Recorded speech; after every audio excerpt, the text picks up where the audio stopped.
Төдий боловсролын сургуулаа төгсөөд их сургууль хэлсэн мэргэжлээ сонгохдоо бол тухайн мэргэжлийн тухай ойлголт, тухайн мэргэжлийн тухай мэдлэг тутамгаас болоод буруу мэргэжлийг бол сонгох тохиолдол маш их байдаг. Энэ удаад бол бид нэр data analysis гэдэг бол мэргэжлийг бол санал болгож байна. За энэ мэргэжил нь бол салбар дундын салбар хооронд маш уялдаа холбоотой ажилтдаг ийм мэргэжил байж байгаа. За тэгээд бүхий л төрлийн салбарт уул уурхай, байгаль орчин, геолог, хүрээлэн буй орчны салбарууд бол түгээмэл ашигладаг байж байгаа. За онцгой байдал, цэргийн, батлан хамгаалах, мөн цаг уурын салбарууд ч гэсэн түгээмэл ашигладаг ийм салбарууд байж байгаа. Геомэдэлийн салбар, байгаль орчны салбарт хэрэглэхдээ орон зайн дүн шинжилгээг хийхин хүндсэн нь бол яг програмчлалын хэл буюу энэ олон төрлийн мэдээг хооронд нь яаж уялдаа холбоог нийлүүлэх юм бэ?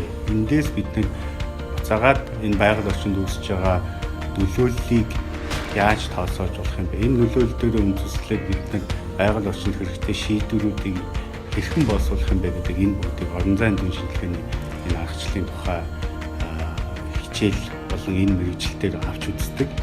Улирын ажиллагаа би Green Trends гэдэг байгаль орчны хэмжээний компани ажиллаж байна.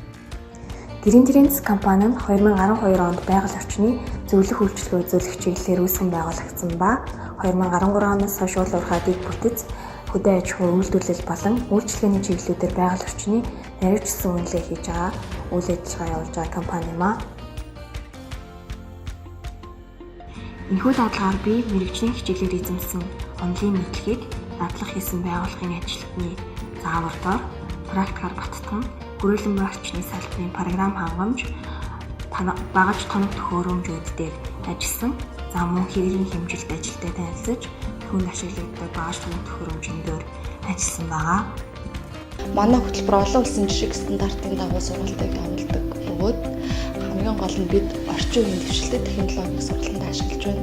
Орчны инженерийн мэргэжлэр төгссөн оюутнууд маань төгсөөд уул уурхай, байгаль орчин, за мөн цаашлбал олон улсын байгууллагууд, нэгдсэн үндэсний байгууллага, Европын холбоо, Канада, Австрали гэсэн томоохон олон улсын байгууллагуудын төсөл хөтөлбөрт орж ажиллах бүрэн боломжтой байдаг. Тэд маань оюутан байхаас ахуулаад эдгээр байгууллагуудад дадлага хийдэг, хамтарч ажилладаг, бидэрт хамтарч ажилласан төслүүд мөн манай сургуулийн хөтөлбөрөөр хэрэгжиж байна. Ингээд шинэ Монгол технологийн дэд сургууль дээр төгсөгч инженерүүд маань өндөр чадвартай дэлхийн төрөлхтөн Монгол инженерүүдийг бид бэлтгэж байгаа.